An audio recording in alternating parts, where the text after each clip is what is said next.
Good evening, Assalamu alaikum wa rahmatullahi wa barakatuh. Welcome to another edition of Talking Point here on Hilaal TV channel 347. My name is Farhaaz Patel. I'll be in your company for the next 45 to 50 minutes.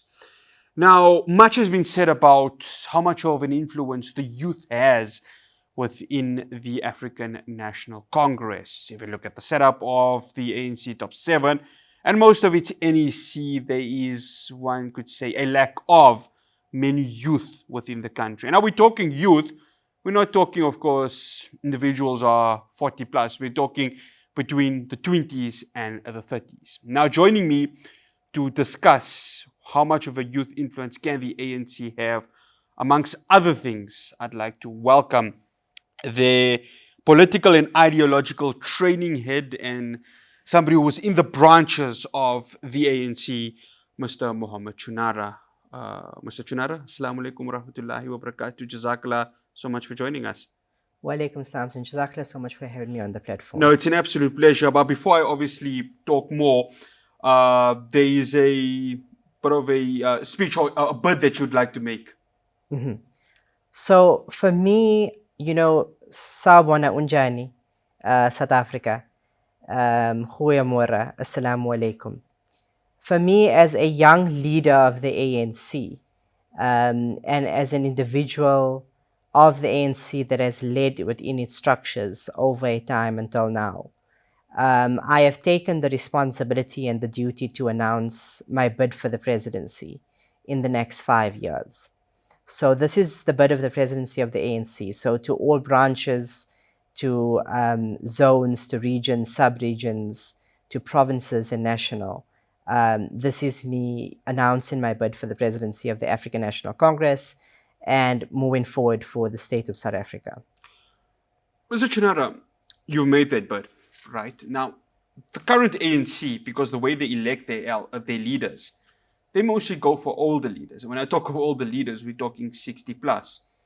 Do you feel you have a chance within that right now? So for me, the most important thing is creating a movement that makes youth within the ANC understand their power.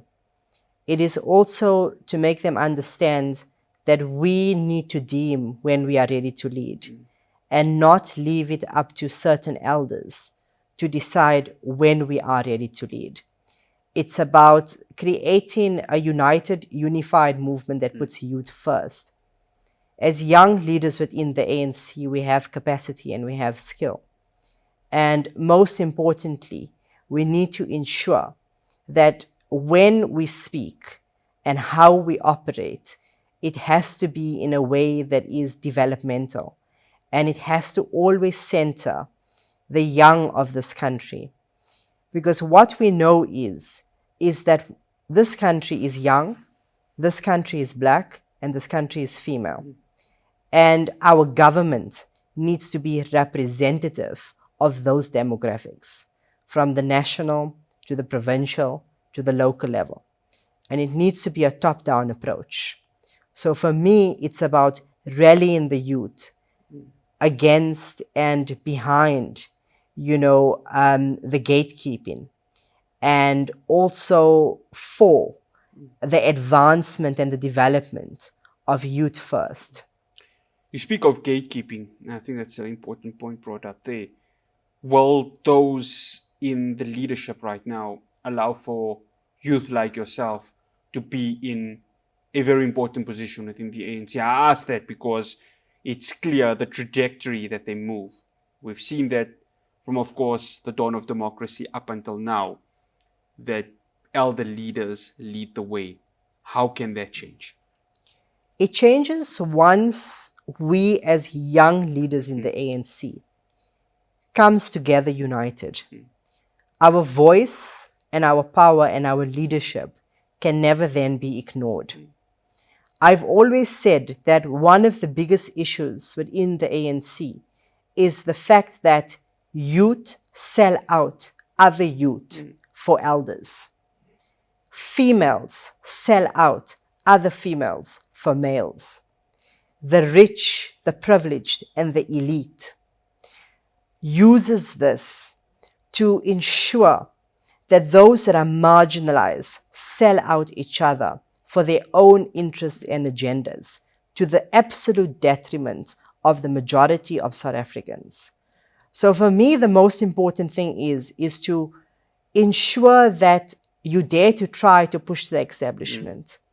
You actually take the mental by the horn and you say that as a young leader that has risen through the ranks, that is rising through the ranks, that has done the groundwork, that has been in communities, that has communicated with constituencies, it falls upon your shoulders to ensure that you create the future and the present that is needed to drive this country forward. You've been in the branches, you serve there still. How important is it that once you've established yourself within the branches, it can allow that springboard for you to go ahead and be in contention within leadership positions of the ANC? So I currently serve as a branch executive committee member of the African National Congress, as well as a branch election team, as we are aware that we are moving towards the 2024 general national elections, where we then, have our members of our provincial legislators, as well as our members of parliament and our NCOP National Council of Provinces members elected through party representation. So, I think the most important thing is to understand that when we move in a way where we are professional, we are dedicated, and we know where we are going. We know why we are doing what we are doing. Over and above that, I serve on the subcommittee of the zonal executive committee, as well as the regional executive committee. So, as on the political education and ideological training subcommittees, and in that, I am the political education ideological training head of my branch.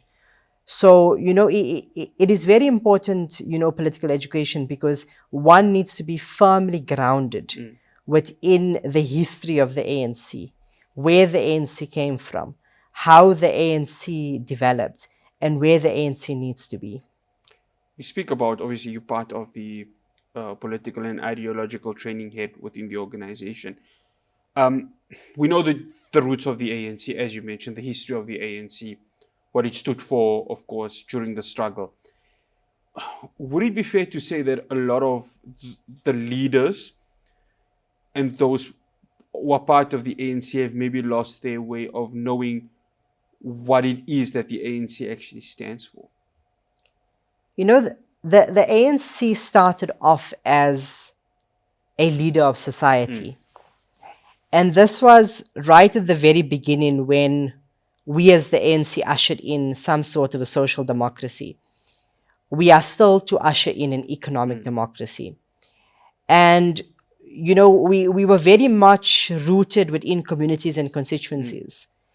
And at some point, leaders decided to sit in ivory towers, and this disconnected leaders from communities and constituencies.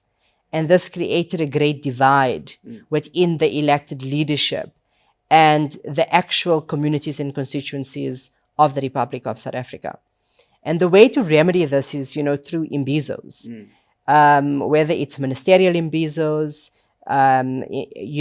imbizos of an executive level from the national, provincial, or local sectors. Going into communities, conducting oversight, conducting programs, ensuring monitoring and evaluation, ensuring development of the implementation of specific programs have been met, and speaking to communities, speaking to constituencies, understanding their needs, understanding their wants, understanding their plights, and to understand that when promises are made, then deliverance needs to follow that, and that we have a great responsibility in that regard. After the break, the conversation continues around youth influence. Why are the youth in the current leadership of the ANC being marginalized, and how does that change? Stay tuned. After the break, we continue this conversation. Welcome back to Talking Point. I'm in conversation with Mr. Muhammed Choonara. He's the ANC political and ideological training head. We're discussing the youth, or the lack of it within the leadership ranks of the ANC. You heard earlier on, he had announced his bid for the presidency for the upcoming ANC elective conference, which will happen, of course, in 2027. Mr. Choonara, I think a lot of people don't understand that you can still run for it because you serve in the branches, and through that, you can still have an opportunity to contest the presidency. Am I right in saying that?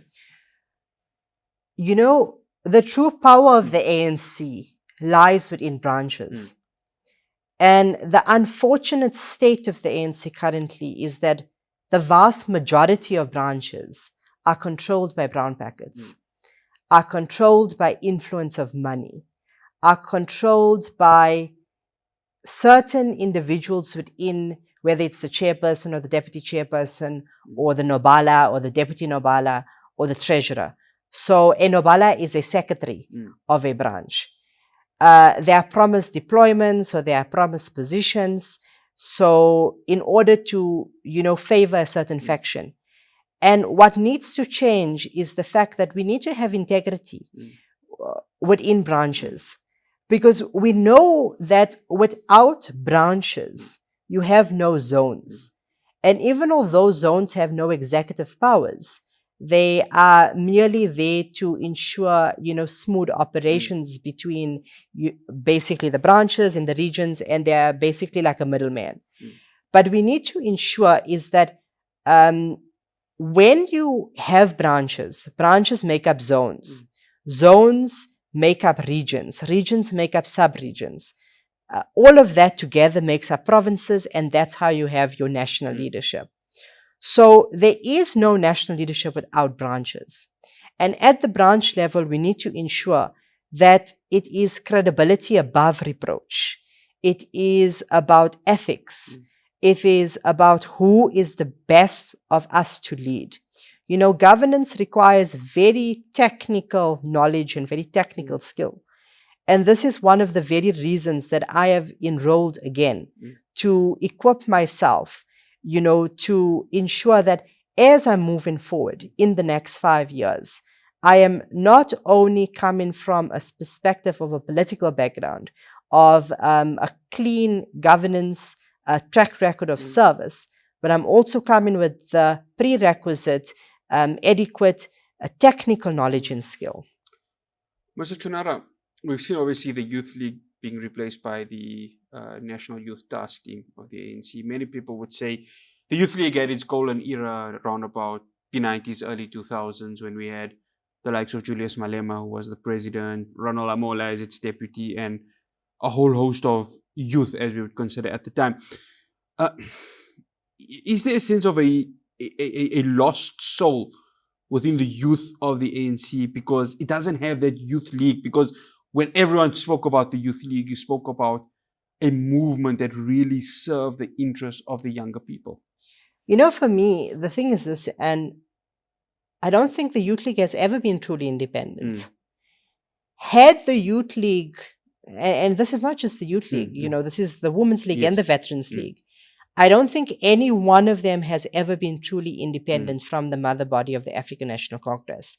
Because had they truly been, they would have never been destabilized in the way that they were for certain agendas and certain individuals. And what happens is that, for me, most importantly, the ANC Youth League under the leadership of Comrade Malusi Gigaba was a youth league that was united, was a youth league that understood its mandate, was a youth league that understood youth first.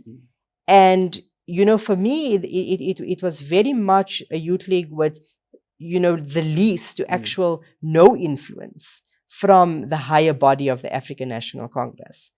As we know, the NYTT has been, appointed and deployed to these positions, the National Youth Task Team. Their mandate has long surpassed, and conferences have not set.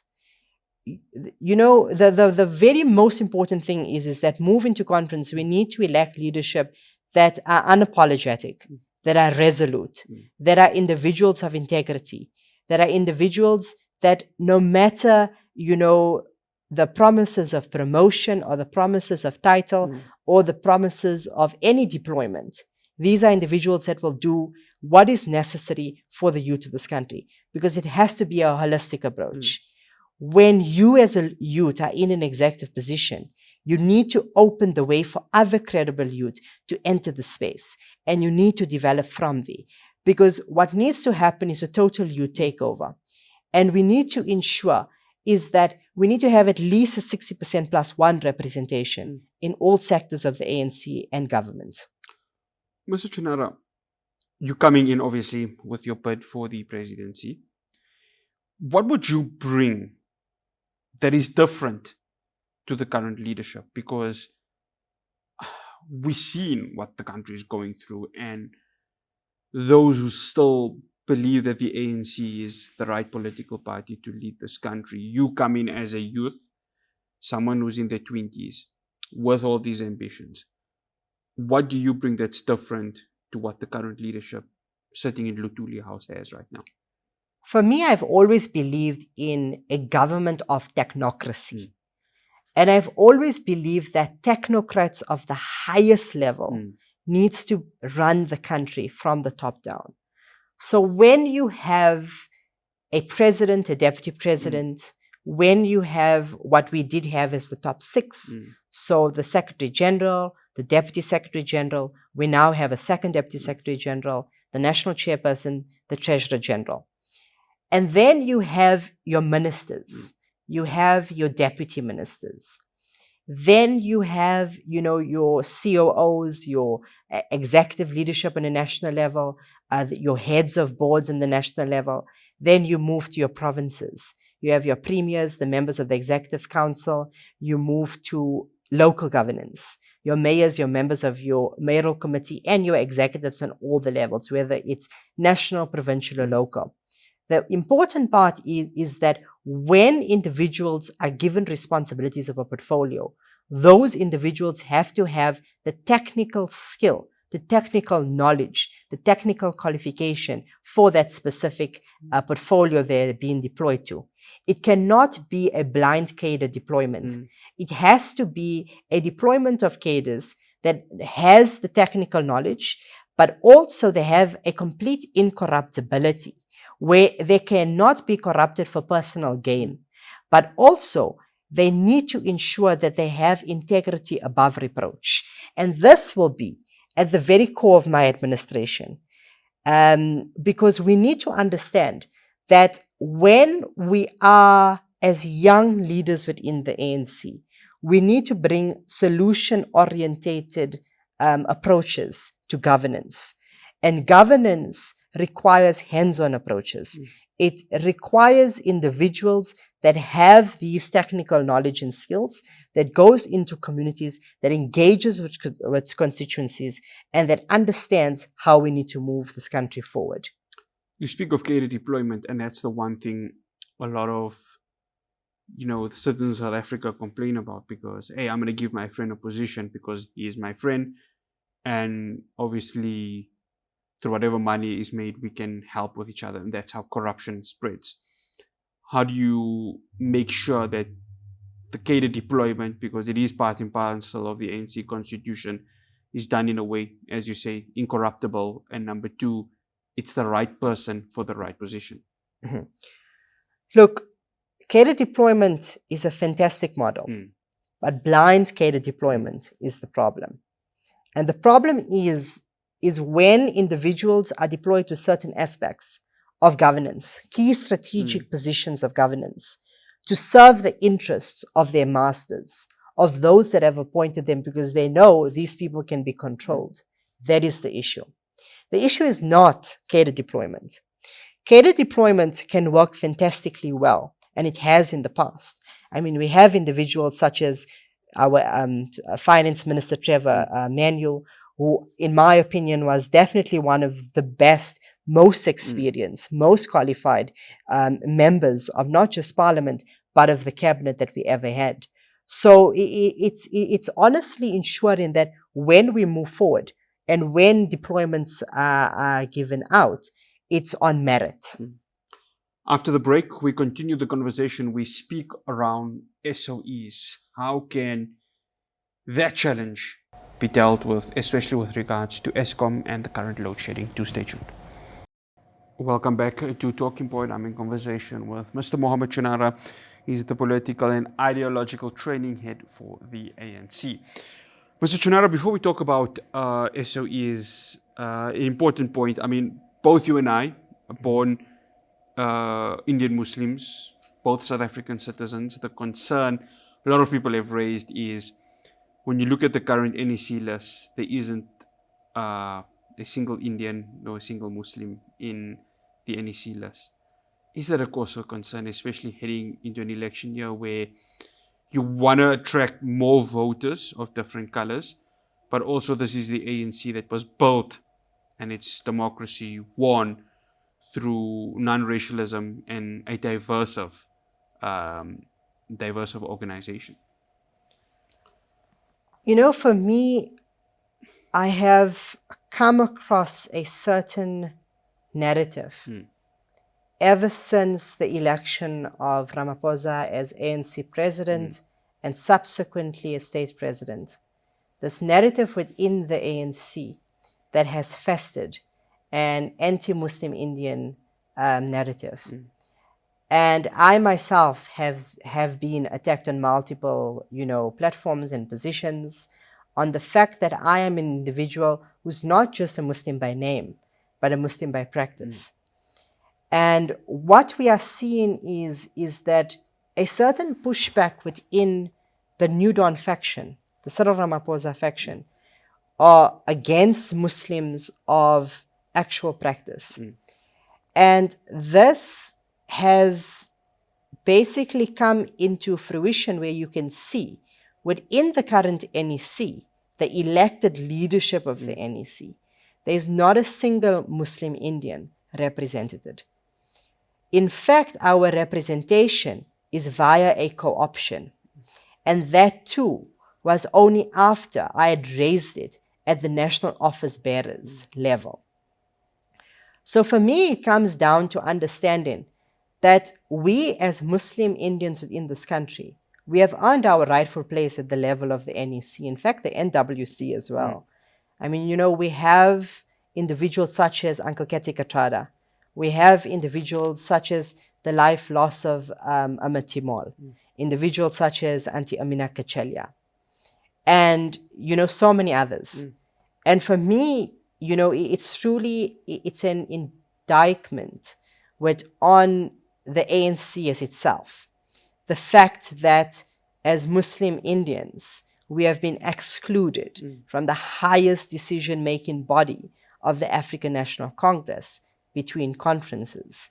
And we had only been included once I had made quite a fuss about it on my social media platforms, as well as, via individuals of the media and platforms of the media, and have raised it at the national office bearer level.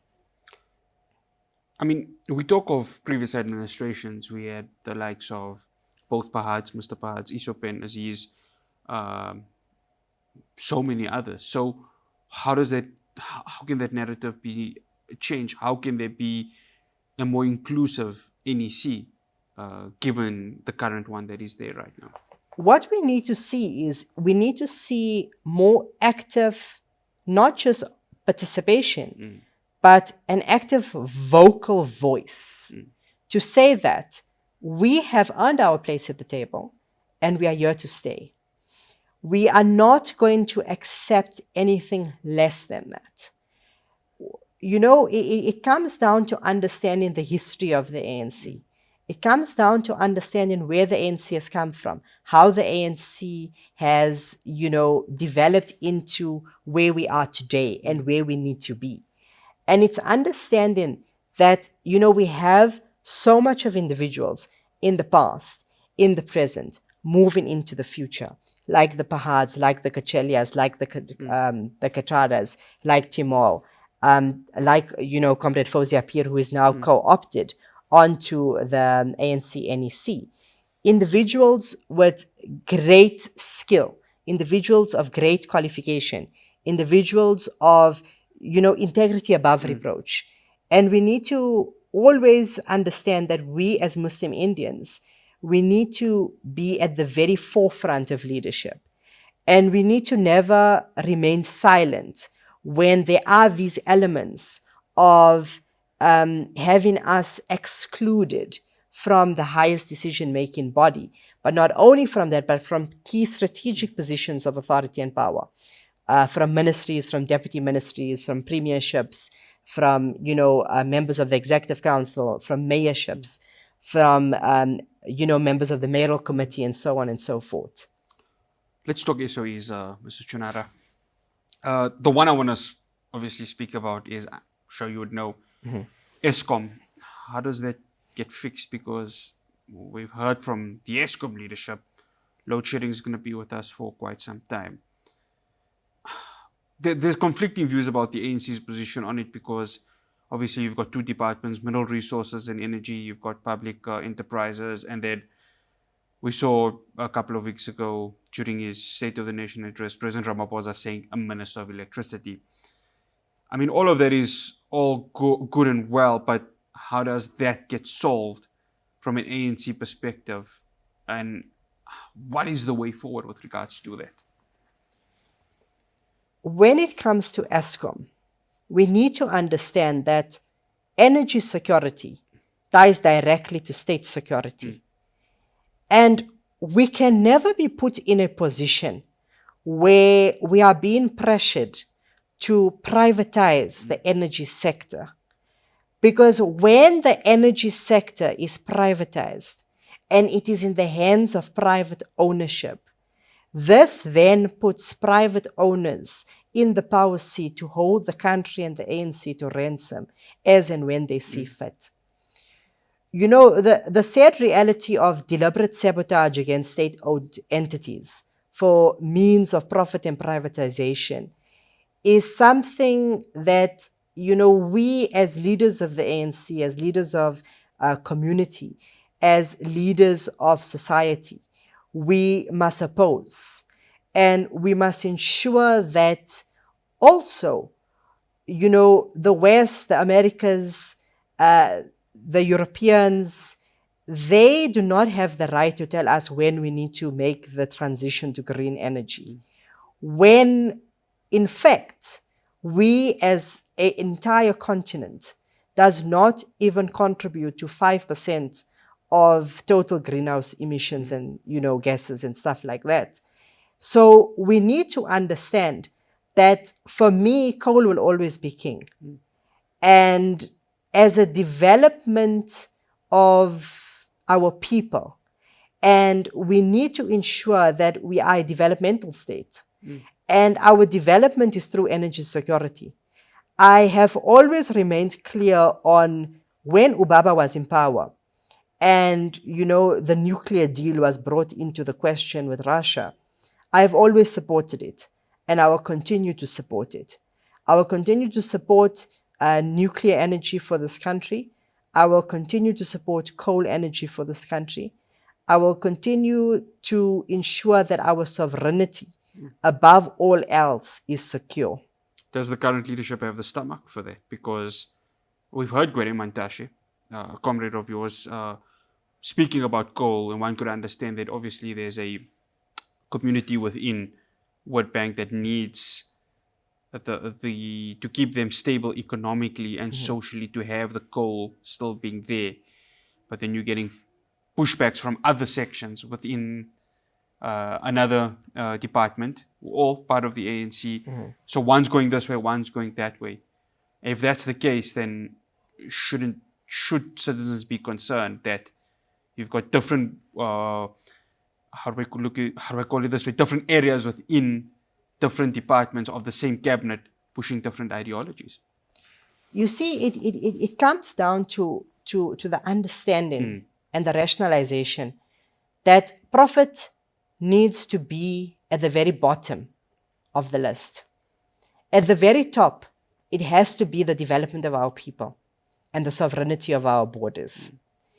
And as young youth leaders within the ANC, we need to raise our voice, and we need to protect our minds. We need to protect our, SOEs, such as ESCOM.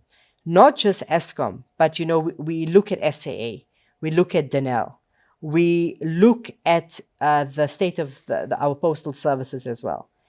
When SOEs are running effectively, the country will run effectively, and our economy will be boosted. And this will ensure job creation, and this will ensure employment, and this will ensure that as a people, as a nation, we are moving forward in a developmental way. So it comes down to raising these matters in not just the circles of the ANC, not just in the circles of government, but in the circles of media. And to understand that we need to always be ensuring that truth to power is spoken and truth to power is acted upon.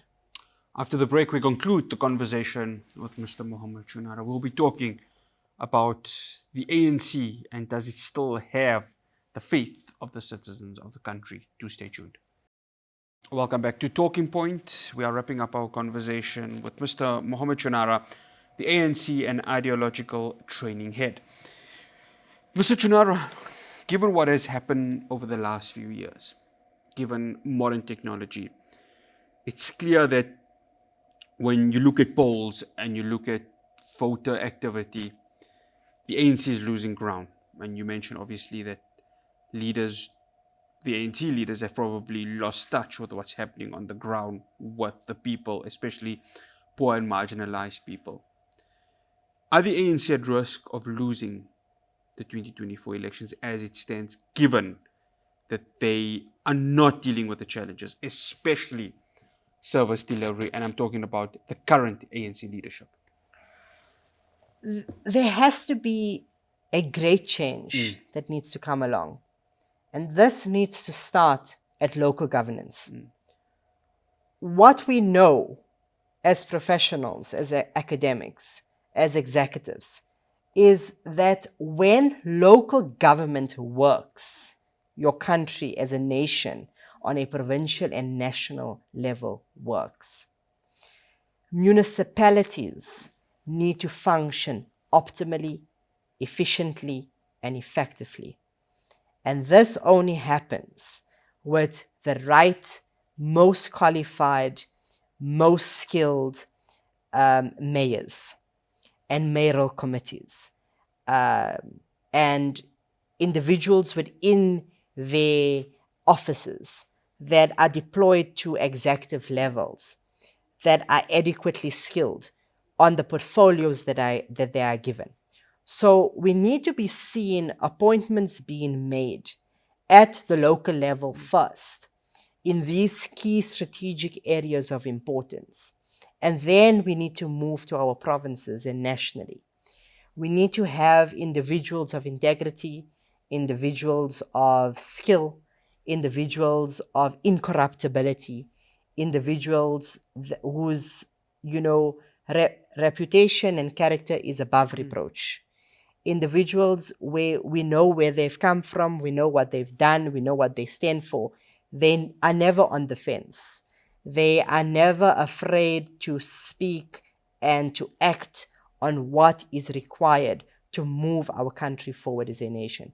So from the ANC, and the head of deployment will now be Comrade Paul Mashatile, and the Secretary General will obviously be a coordinating force behind that.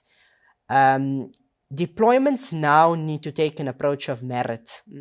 And the deployments need to effectively ensure that individuals deployed to councils, individuals deployed to provincial legislators, individuals deployed to provincial governments, to national government, and so forth, are based on a clear track record of service and on the fact that they are adequately skilled on where they are being deployed to, but also on the fact that they have this incorruptibility, as I've mentioned before, and I'll keep mentioning it because it is very important. The fact that you need to have individuals that are not going to be persuaded by certain titles or certain positions or certain deployments. So number one, we need a merit-based deployment based on technical skills, based on an incorruptibility, and based on the individuals who they are completely above reproach. We've got close or just over 1 year left before the national government or national elections. How important is it now for the ANC to still convince people that they are the right party to lead this country? It's not about convincing people, Farhaaz. It's about But the people have lost hope. it's about service delivery. Yes, I know that, but people have lost hope because energy security is one of them. We spoke about it. We spoke about lack of service delivery, and I'm going to allow you to speak about service delivery. People are losing hope. They don't see this ANC as the party it once was back in '94 when it got elected, the ruling party of the country. So what do they need to do in this next 1 year to allow people the opportunity to give them another chance for the next 5 years? So how I'm going to answer that is I'm going to say that there's only so much convincing that you can do. But if you are not delivering basic services, and basic services such as water, such as electricity, such as refuge removal, such as clean, effective roads, etc., there isn't much that you can do. So it comes down to connecting with the people more than convincing the people. And this happens when leaders go into communities and they engage with communities, they engage with constituencies. They carry out oversight and evaluation, monitoring on implementation and development projects. They ensure that promises that have been made are kept and are delivered upon. They also ensure that service delivery reaches the people. And in that way, we will gain the love, we will gain the respect of the people, and we will gain the votes of the people at the polls. Your work starts now, heading into 2027. You've got 4 years.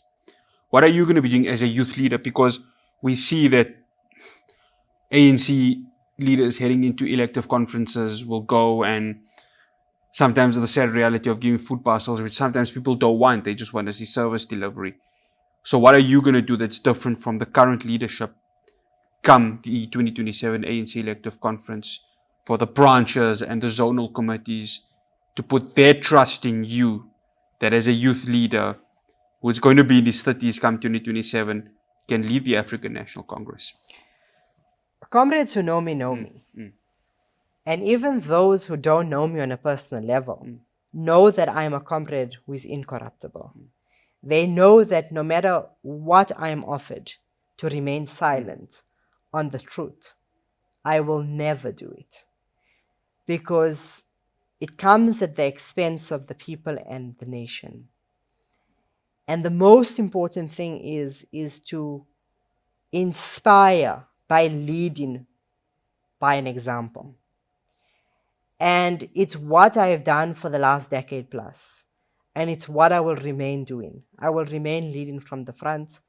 I will remain rooted within communities, rooted within constituencies, rooted within branches, rooted within zones and regions and sub-regions and provinces and nationally, ensuring that I'm working with ministers, with deputy ministers, with MECs, with premiers, with mayors, with MMCs, with members of parliament and members of the NCOP, with members of council, etc., to ensure that service delivery reaches our people, development reaches our people. The most important thing is that one must never use their proximity to power to enrich themselves or those around them, but they must use that proximity to create long-lasting sustainable growth and development for the majority of the nation. Mr. Muhammed Choonara, we'd like to say Jazakallah so much for making the time for visiting us. We wish you all the best for the next 4 years as you journey towards your bid for the presidency. And we appreciate your time coming here. Jazakallah. Inkosi siyabonga, South Africa. Well, that's all we have for you on Talking Point. My guest today was Mr. Muhammed Choonara, ANC Political and Ideological Training Head, discussing the influence of youth within the ANC and what needs to be done from a young person's perspective within the current ruling party of South Africa. From myself, Farhaaz Patel, the rest of the production team here at Hilaal TV Channel 347, we'll see you again Same time, same place next week. Assalamu alaikum wa rahmatullahi wa barakatuh.